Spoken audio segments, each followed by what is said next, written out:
वर्णिवेशरमणीय दर्शनं मन्दहासरुचिराननाम्बुजं पूजितं सुरु नरोत्तमैर्मुदा धर्मनन्दनमहं विचिन्तये। असतो मा षड्गमय तमसो मा ज्योतिर्गमय मृत्युर्मा अमृतं गमयः। ओम शान्तिः शान्तिः शान्तिः। अस्मद्गुरुसमारम्भां नाथयामुनमध्यमां लक्ष्मीवल्लभपर्यन्तां वन्दे गुरुपरम्परा। આજની જ્ઞાન સભાની અંદર પધારનારા બધા જ ભગવત ભક્તોને વેદાંતાચાર્ય પુરાણ ઇતિહાસાચાર્ય એમએ ફિલોસોફી શાસ્ત્રી રાકેશભાઈના હેતપૂર્વક જય સ્વામિનારાયણ।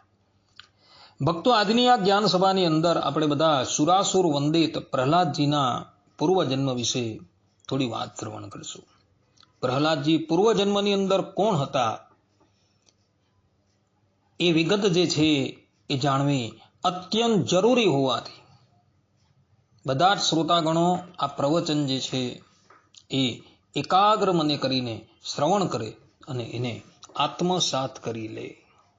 પુરાણની અંદર ભૂમિખંડ અધ્યાય 1 થી લઈને અધ્યાય 5 પર્યંત પ્રહલાદજીના પૂર્વજન્મની કથા આવે છે। વાત એવી હતી કે પ્રહલાદજી પૂર્વજન્મની અંદર એક યોગી વર્ય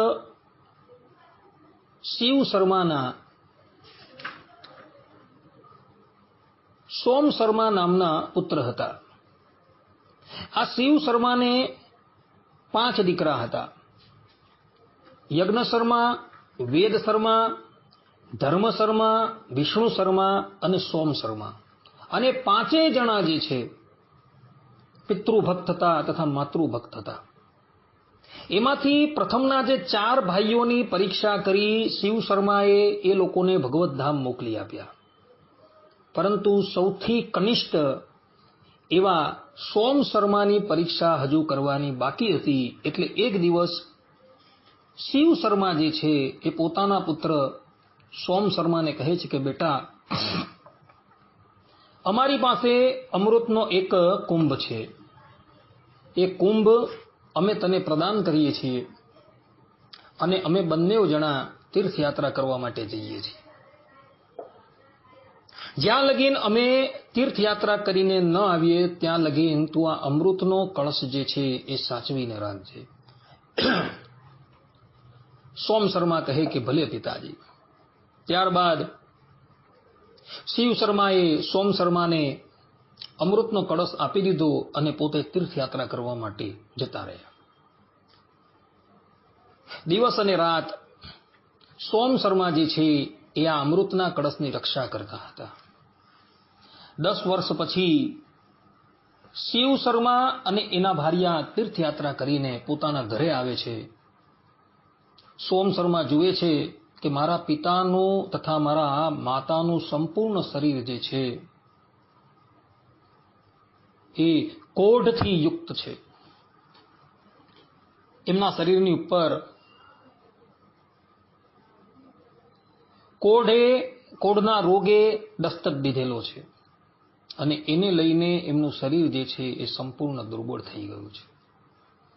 સોમ શર્મા પોતાના પિતાને આવેલા જોઈ એમને પ્રણામ કરે છે, એમને ઘરમાં લઈ જાય છે। સરસ મજાનો એક પલંગ પાથરી એ બંનેને એના પર સુવાડે છે અને રાત દિવસ એમની સેવા કરે છે।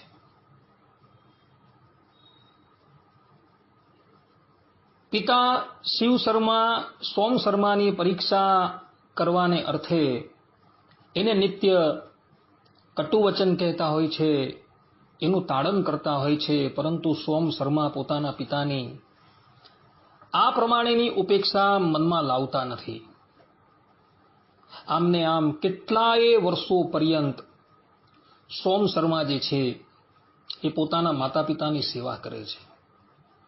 એના પિતા વાસ્તવની અંદર રોગી ન હતા, પરંતુ સોમ શર્માની પરીક્ષા કરવાને અર્થે એમણે જાણી જોઈને પોતાના શરીરની અંદર કોઢનો રોગ જે છે એ પ્રગટ કરેલો હતો।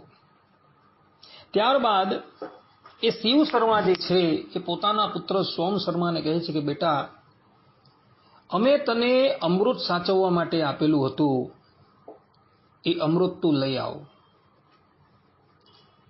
જે અમૃતનું અમે બંને જણા પાન કરીને આ રોગથી મુક્ત થઈ શકીએ. પિતાજીની આ પ્રમાણેની વાત સાંભળી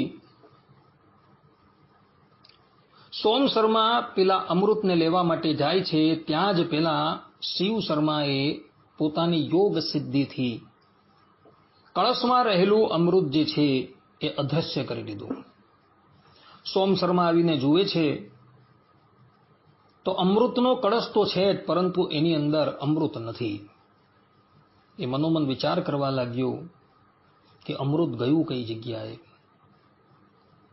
મારા પિતાને અત્યારે અમૃતની જરૂર છે અને એ જ અમૃત અત્યારે છે નહીં.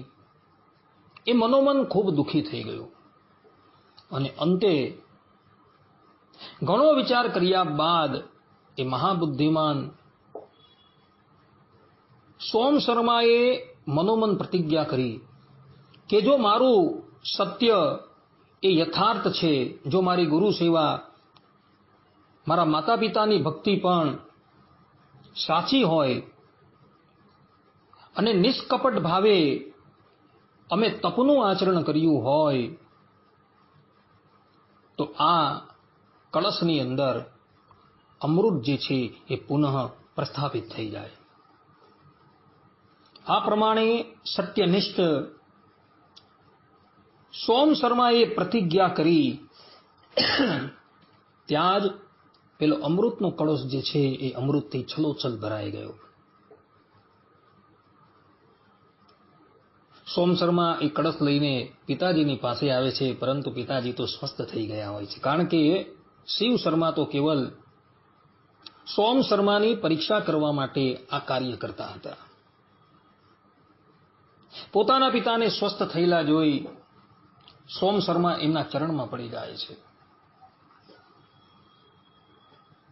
શિવ શર્મા એને પોતાના ચરણમાંથી ઉઠાવે છે અને પોતાના હૃદયે લગાવી દે છે અને તે પછી કહે છે કે બેટા, તું અમારી કસોટીની અંદર ઉત્તીર્ણ થયો છે. અમે તો હવે ભગવાનના ધામમાં જઈએ છીએ.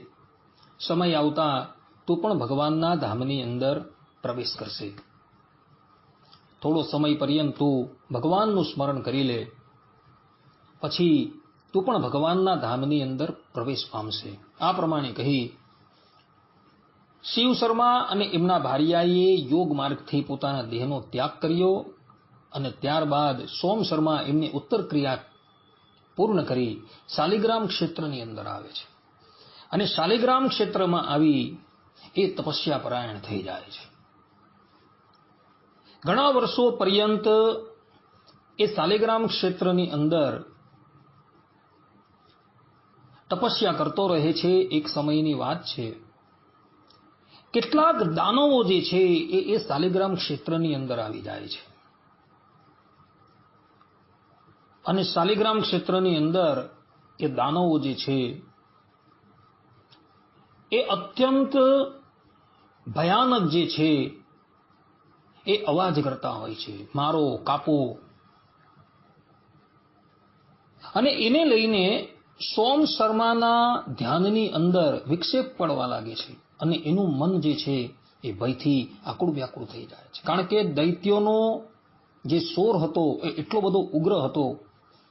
એને લઈને આ સોમ શર્માનું અંતકરણ જે છે એ ભયથી આકુળ વ્યાકુળ થઈ જાય છે અને એવા જ સમયની અંદર એનો દેહ જે છે એ પડી જાય છે.